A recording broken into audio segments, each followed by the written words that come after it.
Hello everyone, स्वागत है आप सभी का मेरे चैनल द डिवाइन टैरो में। कैसे हैं आप सब? उम्मीद करती हूँ सब हैप्पी होंगे, पॉजिटिव फील कर रहे होंगे, पॉजिटिव सोच रहे होंगे। सो आज की जो रीडिंग करने जा रही हूँ ये राशिफल है, जिसमें हम देखेंगे आपकी राशि के अनुसार 13 जुलाई टू 27 जुलाई तक क्या एक्सपेक्टेड है आप लोगों की लाइफ में। ये वीकली रीडिंग है, ठीक है। बेसिकली 2 in 1 हम लोग जो है रीडिंग कर रहे हैं। 2 in 1 मतलब 2 हफ्तों को जोड़कर एक आप लोगों के लिए सेट ऑफ रीडिंग बनाते हैं। आपको अपनी राशि नहीं मालूम, डिस्क्रिप्शन बॉक्स में चेकआउट करो, या डिटेल्स मैंने भर रखी है नाम के अनुसार, डेट ऑफ बर्थ के अनुसार, जैसे चाहे वैसे देख सकते हैं। अगर आप लोगों को पूछना है कि भाई कैसे ज्यादा बेस्ट रहेगा, डेट ऑफ बर्थ या नाम के अनुसार ज्यादा बेस्ट रहेगा देखना। बाकी आपकी मर्जी, आप जैसे चाहे वैसे देख सकते हैं, ठीक है। एक एक राशिफल जो है आप लोगों के लिए पोस्ट हो जाएगी, आप लोग चेकआउट कर सकते हैं। यदि आपको रीडिंग पसंद आए, लाइक शेयर सब्सक्राइब करने में बिल्कुल कंजूसी नहीं करना, ठीक है। मैं इसमें आपके करियर, हेल्थ को कवर करूंगी, अपकमिंग इवेंट्स क्या होने वाले हैं इसे कवर करूंगी, और लव लाइफ भी आपकी देखी जाएगी कि क्या एक्सपेक्टेड है, ठीक है। सो स्टार्ट करते हैं। चलिए अब देख लेते हैं 13 से 27 जुलाई तक आप तुला राशि वालों के लिए क्या एक्सपेक्टेड है। यूनिवर्स प्लीज गाइड तुला राशि वालों के लिए 13 टू 27 जुलाई।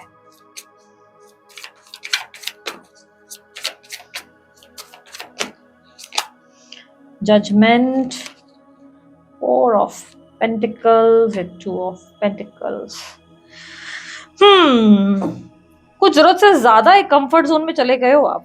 बहुत ज्यादा कंफर्ट जोन में हो और एक्सपेक्ट कर रहे हो जो करेगा भगवान करेगा। एक दिन भगवान आपकी लाइफ में बदलाव लाएगा। इन 2 हफ्तों में देखो लर्निंग्स पे आपका ज्यादा ध्यान जाएगा। लर्निंग्स यानी कि आपकी लाइफ लेसन हो सकते हैं, आपका लाइफ पर्पस हो सकता है जिसको आप जानने का प्रयास करेंगे, या ये भी हो सकता है कि आप पढ़ाई पे बहुत ज्यादा ध्यान देंगे, नई नई चीजों को पढ़ने की कोशिश करेंगे, मल्टीटास्किंग करेंगे। एट अ टाइम आप बहुत ज्यादा मल्टीटास्किंग करेंगे, ये भी काम करना है, वो भी काम करना है, ये भी काम उठाना है, वो भी काम उठाना है ना। मल्टीटास्किंग करेंगे बट बहुत सेफ चलने की कोशिश में हो, बहुत ज्यादा। You are focusing more on your savings, आपका ध्यान सेविंग्स पे ज्यादा है, आपका ध्यान प्रॉफिट इन्वेस्टमेंट्स पे ज्यादा है, पैसा जहां लगाना है, कहाँ से कितना कमाना है, इन चीजों पे है। थोड़ा सा ना अनप्रेडिक्टेबल मूड रहेगा इन 2 हफ्तों में आपका, वेरी अनप्रेडिक्टेबल। एक पल सीधे चल रहे हो, अगले पल अचानक से एक होता ना कि सडनली पढ़ाई करते करते किताब खोली है, अब आप इंग्लिश पढ़ने बैठे हो क्योंकि आपको इंग्लिश का सब्जेक्ट कंप्लीट करना है। सडनली इंग्लिश की किताब बंद करके संस्कृत की किताब खोल दोगे, एकदम विपरीत डायरेक्शन। या तो दोनों किताबें बंद करके बाहर घूमने निकल जाओगे, और ऐसा निकलोगे कि किताब खोलोगे ही नहीं। बहुत अनप्रेडिक्टेबल रहोगे आप इन 2 हफ्तों में। इतने अनप्रेडिक्टेबल अनप्रेडिक्टेबल का मतलब पता है? आपका मूड का, आपके कैरेक्टर, आपके नेचर का कोई भरोसा ही नहीं। आप कब कौन सा बम फोड़ दो, सबको हैरान कर दोगे। घर पे रहना ज्यादा प्रेफर करोगे, घर से बाहर जाने का मन नहीं करेगा, जॉब पे भी जाने की कहीं खास इच्छा नहीं रहेगी। अगर वर्क फ्रॉम होम पॉसिबल है तो यस, इन 2 हफ्तों में आप वर्क फ्रॉम होम करने की कोशिश ज्यादा करोगे। इन 2 हफ्तों में आपके लिए रिस्पॉन्सिबिलिटीज बढ़ जाएंगी, प्रेशर बढ़ेगा, एक टाइम पे आपको बहुत सारी जगहों पे ध्यान देना पड़ जाएगा, आपके लिए मुश्किल हो जाएगा सब चीजों को बैलेंस करना। कहीं ना कहीं से कोई ना कोई डिफिकल्टीज खड़ी हो जाएंगी। थोड़ा सा एग्जॉस्टेड 2 हफ्ते रहेंगे आपके लिए। नेक्स्ट 2 वीक्स आपके लिए थोड़े से एग्जॉशन से भरे रहेंगे। यूनिवर्स मुझे बताएं, अभी एक काम पूरा होगा नहीं कि दूसरा काम आ जाएगा सर पे, ठीक है। ऐसी ऐसी सिचुएशन बनेगी। करियर में मुझे बताएं क्या एक्सपेक्टेड है तुला राशि वालों के लिए। करें emotionally you need some time, आपको एक ब्रेक चाहिए। इमोशनली आपको थोड़ा सा टाइम चाहिए, आपको चाहिए ब्रेक की। एक होता ना कि यार इनफ इज इनफ, थोड़ी कोई मुझे छुट्टी दे दो, कोई मुझे ब्रेक दे दो यार please, I I need that time. वो होता है ना screaming for time, screaming for that break, चिल्ला रहे हैं ये चाहिए मुझे, तो वो वाली एनर्जी में अब ज्यादा हो। नेक्स्ट 2 वीक्स 13 टू 27 जुलाई प्लीज तुला राशि। कंपटीशन बहुत ज्यादा है, लोगों का प्रेशर बहुत ज्यादा है। देखो जॉब पे हो तो बहुत प्रेशर है आपके ऊपर, बहुत ज्यादा। आप स्ट्रेस्ड आउट हो बहुत ज्यादा। आप बहुत एक होता है ना कि ऐसे एग्जॉशन फील कर रहे हो, आपको लग रहा है कि लोग समझ नहीं पा रहे हैं कि you also need a break. आपको चाहिए हेल्प, लोगों का सपोर्ट, आपको लोग सपोर्ट नहीं कर पा रहे हैं, चाहे फैमिली की बात हो चाहे बाहर की बात हो। You are not getting enough of the support. आपके लिए कैसा हो जा रहा है ना, सब आपके ऊपर आ जाता है, बर्डन सारा आपके आपके कंधों पर डाल दिया जाता है, और आप अकेले कितना हैंडल करके कितना करोगे। You need support. तो आपका बहस और इरिटेशन उस बात पे है। आपके लिए थोड़ी सी स्ट्रेस का माहौल जरूर खड़ा होगा इन 2 हफ्तों में, क्योंकि एक होता है ना कि एक इंसान इरिटेट होकर एकदम से चिल्ला ही देता है और बोलता है यार क्या कर रहे हो आप लोग। समझ में आता है कि मुझे भी थोड़ा सा सपोर्ट चाहिए, हेल्प चाहिए। यानी कि आपके ऊपर काम का प्रेशर है तो आप चाहोगे आपके कलीग्स समझे, थोड़ा आपके सीनियर्स आपको अंडरस्टैंड करें, आपको समझने की, लाइक एक होता है ना हेल्प करने की, सपोर्ट करने की कोशिश करें। उसके वजह से हो सकता है आप बर्स्ट आउट हो जाओ। थोड़ी सी पंचायत या इश्यूज में आप डेफिनेटली फंसेंगे, पर ये इतनी कोई मेजर पंचायत या लड़ाई नहीं होगी जिसमें आपकी दिक्कत हो जाए, नुकसान हो जाए। नहीं, चीजें at the and sort out हो जाएंगी। जो भी मुश्किलें हैं वो प्रॉब्लम सॉल्व हो जाएंगी। बिजनेस में भी मुझे कहीं ना कहीं दिखाई दे रहा है कि आपके ऊपर प्रेशर आएगा, आप सडनली ऐसा फील करोगे कि दूसरे मुझसे बेटर कर रहे हैं, तो आप नई नई चीज़ों को लर्न करने की कोशिश करेंगे, नई नई स्ट्रैटेजीज पे काम करेंगे, खूब प्रेशर अपने ऊपर उठाएंगे और समझने की कोशिश करेंगे कि क्या मैं बेटर कर सकता हूँ। कुछ लोगों के लिए खुद का स्टार्टअप खोलना है, पर स्टार्टअप में आखिर कौन सा काम खोलूँ, कौन सा काम शुरू करूँ, ये समझ पाना बहुत डिफिकल्ट हो गया है। आप डिसाइड नहीं कर पा रहे हो कि काम शुरू करें तो करे कैसे, कौन सा शुरू करें। आप बेसिकली क्लैरिटी में नहीं हो, उलझ रहे हो, और ये उलझन इतनी ज्यादा ओवर थिंकिंग क्रिएट कर रहा है कि मेंटली आप एग्जॉस्ट हो रहे हो। बेसिकली इमोशनल एग्जॉशन ज्यादा है इन इन 2 हफ्तों में। आप इमोशनली बहुत लॉस्ट, और ऐसा होता है ना कि I need love, I need support, I need care, कोई मेरी केयर कर लो, कोई मुझे संभाल लो, कोई थोड़ा टाइम मुझे भी अंडरस्टैंड करो, कोई गले लगा लो यार, सिर्फ बोल दो कि ठीक हो जाएगा, सब ठीक हो जाएगा। एक होता है ना emotionally you are craving for love, you are craving for care, आप क्रेव कर रहे हो कि आपको थोड़ा सा अटेंशन, वैल्यू, केयर मिल जाए, बिकॉज आप सबके लिए अवेलेबल हो, बट कोई कहाँ आपके लिए अवेलेबल हो। यू नीड अ ब्रेक, आपको ट्रैवलिंग करनी है, आपको घूमने जाना है, बट आप कहीं नहीं जा पा रहे हो, पिछले लंबे टाइम से आप कहीं नहीं जा पा रहे हो, आप चाह के भी कहीं नहीं निकल पा रहे हो। यस, कंफर्ट जोन में हो बहुत ज्यादा, आपके लाइक ऐसा लग रहा है घर से बाहर जो है निकलना मुश्किल हो गया है, रिस्पॉन्सिबिलिटीज बहुत ज्यादा है। अगर आपका काम बाहर का है तो आप वर्क फ्रॉम होम प्रेफर करोगे, आप चाहोगे कि वर्क फ्रॉम होम मिल जाए ताकि आपको थोड़ा रेस्ट मिल जाए, दिन के टाइम आप सो सके, थोड़ा आराम कर सके। हेल्थ के मामले में बताए, फाइनेंसेस आपके ठीक ठाक ही हैं, ना अच्छे हैं ना बुरे हैं, ठीक ठाक है। यूनिवर्स मुझे बताएं हेल्थ के मामले में तुला राशि वालों की हेल्थ कैसी रहेगी next 2 weeks. King of sword, गुस्सा बहुत बढ़ेगा आपका, आपका गुस्सा बहुत बढ़ेगा इन 2 हफ्ते में, आपका एग्रेशन बढ़ेगा, गुस्सा बहुत बढ़ेगा, खतरनाक मूड स्विंग्स होंगे, एसिडिटी या गैस्ट्रिक रिलेटेड इश्यूज आ सकते हैं, हार्मोनल इम्बैलेंसेस हो सकते हैं। हर्बल दवाइयां ही आप पर असर करेंगी और कोई एक चीज असर नहीं करेगी। हार्मोनल इम्बैलेंसेस है तो हर्ब्स असर करेंगे आपके ऊपर। हर्ब्स जैसे होता है ना कि जीरा पानी हो गया, या हाँ कुछ लोग जो है चाय में थोड़ा सा हर्ब्स डाल देते हैं, स्पाइसेस डालते हैं, तो वैसे कोई हर्ब्स जैसे पुदीना आप लोगों ने ले लिया चाय में नहीं, अलग से जैसे पुदीना ले लिया, या बोलते हैं ना नीम की पत्ती चबा लो, ऐसी कुछ हर्ब्स, हर्बल चीजें आपके ऊपर वर्क कर जाएंगी।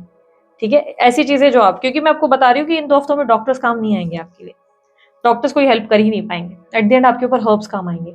आप घर के जो स्पाइसेस होते हैं ना, वही उसी से ही आप हील हो पाएंगे, अदरवाइज आप हील होने में आपको बहुत मुश्किल होगी। ठीक है, लेट्स सी आपकी लव लाइफ में क्या एक्सपेक्टेड है, what is expected next in their love life. तुला राशि वालों के लिए लव लाइफ में क्या एक्सपेक्टेड है नेक्स्ट। 8 ऑफ वॉन्ड्स, 3 ऑफ, आप अपने पार्टनर की किसी बात से बहुत अपसेट होंगे। ठीक है, आपके पार्टनर की कोई बात है जो आपका दिल दुखाएगी। इन 2 हफ्तों में आप इस बात का बुरा मान जाएंगे और आप उन्हें थोड़ा सा लेसन लर्न कराने की एनर्जी में होंगे। आप उनको किसी तरीके का सबक सिखाना चाहेंगे, डेफिनेटली मुझे ऐसा लग रहा है। लव लाइफ तुला राशि, क्योंकि आप उनको किसी बात को लेकर, आप उनकी किसी बात से अपसेट हो, आपको लग रहा है इनफ लव नहीं मिलता, इनफ केयर नहीं मिलती, इनफ सफिशिएंट चीजें वो अवेलेबल नहीं रहते। आप बहुत नेगेटिव हो रहे हो उनको लेकर, बहुत नेगेटिव हो जाएगा आपका माइंड उनको लेकर। आपको लगेगा कि you are the one who is giving giving giving giving and that other person, जो अदर इंसान लेता जा रहा है, लेता जा रहा है, लेती जा रही है, लेती जा रही है। वो क्या कंसर्न ही नहीं है कि वो आपके लिए कितना अवेलेबल है कितना नहीं, आप ही इमोशनली अवेलेबल हुए जा रहे हो, तो वो कहीं ना कहीं आपको बॉदर कर रहा है। एंड अब आप समझदारी से काम लेंगे और एक बड़ा फैसला उठाएंगे, कोई बड़ा डिसीजन। आप अपने पार्टनर को लेकर कोई बड़ा डिसीजन लेंगे। इनके पार्टनर की फीलिंग्स बताएं नेक्स्ट 2 वीक्स। आप अपने पार्टनर के अगेंस्ट कोई बहुत बड़ा लाइक डिसीजन लेंगे, because you are like very tired, आप थक गए हो उनके पीछे दौड़ते हुए। यू आर थिंकिंग कि अच्छा, आपके पार्टनर कहीं ना कहीं इस रिलेशनशिप में ऑलरेडी ऐसा मानते हैं कि वो आपके लिए ऑलरेडी बहुत करते हैं या करते आए हैं। उन्हें लगता है कि उन्होंने ऑलरेडी आपके लिए बहुत कुछ किया है, पर यू द वन जो कभी ग्रेटफुल होता ही नहीं है, जो कभी भी कुछ भी प्रॉब्लम ही निकालता रहता है या निकालती रहती है। You are the only one जो हमेशा उनको ब्लेम करता रहता है, क्लेम करता रहता है कि तुमने ये नहीं किया, तुमने वो नहीं किया। एंड आपके पार्टनर अब इरिटेट हो चुके हैं सिचुएशन से। उन्हें लगता है कि अरे ठीक है, तुम्हें जैसा सोचना है तुम्हारी मर्जी, मैं तुम्हें कोई सफाई नहीं दे सकता, मैं तुम्हें कुछ एक्सप्लेन नहीं कर सकता। मैंने कहा ना, आपको आपके पार्टनर की ही कोई बात बुरी लगेगी, और उनका ये जो एटीट्यूड है यही आपको और बुरा लगेगा। आपको लगेगा यार बिल्कुल एफर्ट ही नहीं डाल रहे, उनको लग रहा है ऑलरेडी ये बहुत करते हैं, क्या कर रहे हैं, इनका एफर्ट क्या है, क्या किया है आज तक इन्होंने। और आप इससे बहुत अपसेट हो रहे हैं, या लाइक ठीक है बेटा, सही है, तुम सही जा रहे हो, तुम कर रहे हो ना, मैं नहीं कर रही। ओके, ये है ना scene. If you are in no contact situation, तो आप अपने पार्टनर से बहुत अपसेट है, बहुत ज्यादा। नो कॉन्टैक्ट सिचुएशन में आप अपने पार्टनर से बहुत बहुत ज्यादा ऐसे हो चुके हैं कि नहीं बस हो गया, बहुत हो गया, कोई इंसान आखिर कितना ही अपने आप को डालेगा इन सब चीज़ों में। अब आप अपने पार्टनर से ज़्यादा अपने फाइनेंस पे फोकस करना चाहते हो। आपका ध्यान सिर्फ़ अपने काम पे है, अपने ज्ञान को बढ़ाने पे है, नॉलेज को बढ़ाने पे है। आपके पास टाइम नहीं है अपने पार्टनर के पीछे खर्च करने के लिए। आप अपने आप को जितना हो सके उतना प्रैक्टिकल और मैच्योर बनाने की कोशिश कर रहे हो। ऑन द अदर साइड आपके पार्टनर ये मानते हैं कि वो जो करते आए वो सही करते आए। आपका रिलेशनशिप एक बर्डन ही था, हमेशा प्रॉब्लमैटिक था। आपके पार्टनर को कहीं न कहीं लगता है कि वो आपसे इमोशनली बहुत कनेक्टेड थे या रही, या कनेक्टेड रहे या रही। बट उन्हें लगता है कि आपने कभी उनकी वैल्यू समझी ही नहीं, कभी आपने उनका वर्थ समझा ही नहीं। हमेशा आपने जो है उन्हें ब्लेम किया कि उन्होंने ये नहीं किया, वो नहीं किया। हमेशा आपने जो है उन्हें उस मुसीबत में डाल दिया जिससे ये निकल ही नहीं पाए। हमेशा इनके लिए एक प्रॉब्लम खड़ी कर दी। जैसे इनकी फैमिली में या कोई तरीके की आपने सर्कमस्टेंसेस खड़ी कर दी और अब आपका ये बर्डन उठाना ही नहीं चाह रहे। इनके लिए हो गया कि नहीं भाई, आई एम डन, मेरे से नहीं हो रहा बाबा, मैं कितना करूँ।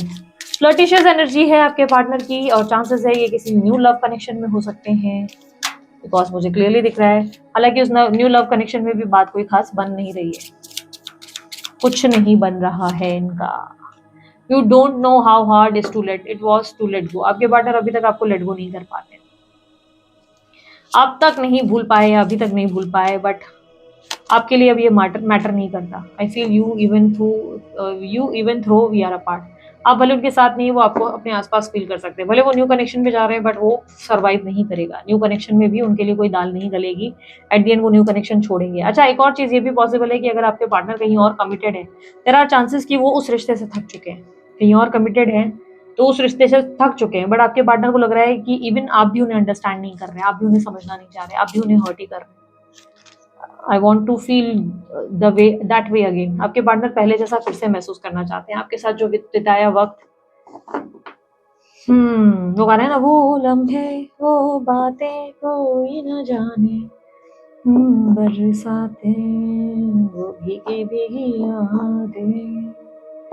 आपके पार्टनर दोबारा से सब कुछ फील करना चाहते हैं, पर उन्हें लग रहा है कि आप उन्हें समझना ही नहीं चाहते। वो आपके लिए क्या नहीं देते हैं, आपका ध्यान उसी चीज़ पे ज़्यादा रहता है, बट वो आपको क्या दे रहे हैं या क्या दे सकती हैं, आप उन चीज़ों पे कभी फोकस ही नहीं करते हैं। आपका ध्यान ही नहीं जा रहा कि वो आपके लिए कितना कुछ कर रहे हैं, आप उनको वैल्यू नहीं कर पा रहे, अप्रिशिएट नहीं कर पा रहे। On the other hand you are not interested, you are like hard में जाओ, जो सोचना है सोचो, मेरे पास उतना टाइम नहीं है, क्योंकि I am done with you, I am just done with you. बहुत हो गया तुम्हारे पीछे भाग भाग के। यूनिवर्स इनके पार्टनर के एक्शंस क्या होंगे इनके लिए? Ace of Wands with the Fool. Okay. इनके पार्टनर के एक्शंस, आपके पार्टनर के अंदर आपके लिए फायर तो आ रही है, लेकिन मुझे ऐसा लग नहीं रहा है कि आपको ये अप्रोच कर रहे हैं, बिकॉज एक्शन में मेच्योरिटी है, लीप ऑफ फेथ दिख रहा है, लेकिन फायर बढ़ रही है। अभी तक तो फायर बढ़ रही है। ऐसा लग रहा है आपके लिए पैशन और फायर बढ़ेगा, आग बढ़ेगी उनके अंदर। भले वो अभी बर्डन फील कर रहे हैं, लेकिन उनके अंदर आपको लेकर और ज्यादा पैशन बढ़ने वाला है। The timing just wasn't right. इस वक्त नहीं, ये 2 हफ्तों में ये आपको नहीं अप्रोच करेंगे, बट ये आपके लिए क्रेव करेंगे। ठीक है, ये आपके लिए, हाँ, इन कांटेक्ट में है तो आपके पार्टनर आपका दिल जीतने का पूरा प्रयास करेंगे। इन कांटेक्ट है तो आपके पार्टनर आपको दोबारा पहले जैसा पाने की कोशिश करेंगे कि आपका अटेंशन, वैल्यू, टाइम उन्हें मिले। भले आप अभी उनके लिए बर्डन जैसे फील हो रहे हो, नो डाउट, आप भले उनको ब्लेम कर रहे हो, बट इट इज जस्ट कि you have change a lot, आप बदल रहे हो। और अब आपके पार्टनर आपका अटेंशन, लव चाहते हैं। वो आपका पहले जैसी फीलिंग चाहते हैं। वो चाहते हैं आप पहले जितना उनको वैल्यू करें, जैसे पहले करते थे, जैसे आप उनको पहले समझते थे, पहले ध्यान देते थे, आप पहले जैसे हो जाओ उनके साथ। बट यू आर लाइक कि नहीं, बहुत हो गया, हाय हेलो और चलो। मेरे ग्रुप का नाम है हाय हेलो और चलो। मैंने ऐसा नाम रखा था, मेरे ग्रुप्स के नाम ऐसे ही होते हैं, मैं ऐसे ही नाम रखती हूँ, इना मीना डी का हाय हेलो चलो। तो हाय हेलो चलो उन लोगों के लिए जो लोग सिर्फ हाय हेलो और चलो हो जाते हैं, बिल्कुल, जो ज्यादा घुसते नहीं एक दूसरे में। तो I have lots of friends, मेरे बहुत सारा सोशल लाइफ में फ्रेंड्स हैं, तो सबके लिए अलग अलग ग्रुप्स हैं। सो बेसिकली लेट्स सी आपके लिए एडवाइस क्या है। यूनिवर्स प्लीज गाइड, एडवाइस क्या है तुला राशि वालों के लिए? सरेंडर करने की कोशिश करो। सब आपके हाथ से कंट्रोल वैसे भी नहीं हो सकता, सब चीजें भगवान पर छोड़ दो। जब आप भगवान पर छोड़ते हो ना, तब आपके लिए असल मायने में वर्क होता है। यस यस, जब आप भगवान पर छोड़ देते हो तब आपके लिए असल मायने में वर्क होता है। अब आप सोच रहे हो फाइटिंग का कार्ड क्यों आया? फाइटिंग इज फॉर एम्बिशन, अपने काम और अपने करियर के लिए actions low. Focus more on your work, responsibilities. The emperor का कार्ड आपको रिस्पॉन्सिबिलिटी के प्रति जागरूक करता है। वो कहता है रिस्पॉन्सिबिलिटी पे ध्यान दो, काम पे ध्यान दो, परिवार पे ध्यान दो, बहुत कुछ है तुम्हारी लाइफ में, अपने फ्यूचर गोल्स के लिए प्लान करो। But about your relationship and बहुत सारी ऐसी चीजें जहां पर लोग आपको समझ नहीं पा रहे, बोलो उनको भाड़ में जाओ, क्योंकि एट द एंड वो खुद ही समझ जाएंगे। आपको उनको समझाने की जरूरत नहीं पड़ेगी, आपको उनके ऊपर इन्वेस्ट करने की जरूरत नहीं है, टाइम देने की जरूरत नहीं है। लोग खुद समझ जाएंगे कि वो कहाँ गलत जा रहे हैं। हर किसी को अपनी गलती खुद रियलाइज होगी। So you don't need to do anything. आपको बस इतना ओवरडू करने की जरूरत नहीं है, इतना प्रेशर उठाने की जरूरत नहीं है। जहां आपको लग रहा है कि चीजें ओवरडू हो रही हैं, वहां अपने आप को संभालो, वाइजर डिसीजंस लो, जबरदस्ती अवेलेबल रहना बंद करो। जो लोग आपकी रिस्पेक्ट नहीं कर रहे उन लोगों के लिए तो बिल्कुल अवेलेबल मत रहो, ठीक है।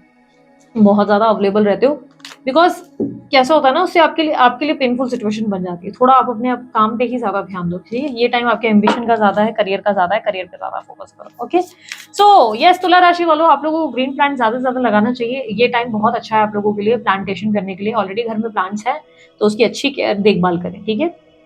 अच्छी टेक केयर करें, अच्छी देखभाल आप करें। कांटों वाले प्लांट्स अगर घर में रखें तो प्लीज उसे बाहर निकालो, ठीक है। 2 हफ्ते के लिए मैं आपको कहूंगी प्लांटेशन आपके लिए अच्छे हैं, लेकिन कांटों वाले घर में प्लांट्स रखे हैं तो प्लीज घर से बाहर निकालो, ठीक है। घर में मत रखो, कांटे वाले प्लांट्स आपके लिए सही नहीं है, प्रॉब्लम्स क्रिएट कर रहे हैं आपकी लाइफ में, ऑब्स्टेकल्स क्रिएट कर रहे हैं, ठीक है। नो मैटर वॉट उसमें फूल आ रहा है, लेकिन कांटे है ना, दिक्कत पैदा करेगा। तो कांटों वाले प्लांट्स थोड़ा अवॉइड करो। ओवरऑल आपके पास जो भी प्लान्स हैं उसको जो है केयर करो, पूजा करो, उसको वाटर करो, उससे बातें करो। लेकिन अगर फॉर एन एग्जाम्पल आपके पास प्लांट्स नहीं है तो प्लांट्स लाओ घर में, इससे आपके लिए और अबंडेंस आएगी और ग्रोथ आएगी, ठीक है। सो दिस इज इट, ये थी आप लोगों की रीडिंग। अपना ध्यान रखना, मुस्कुराते रहना, बाय, टेक केयर, ओम साई राम।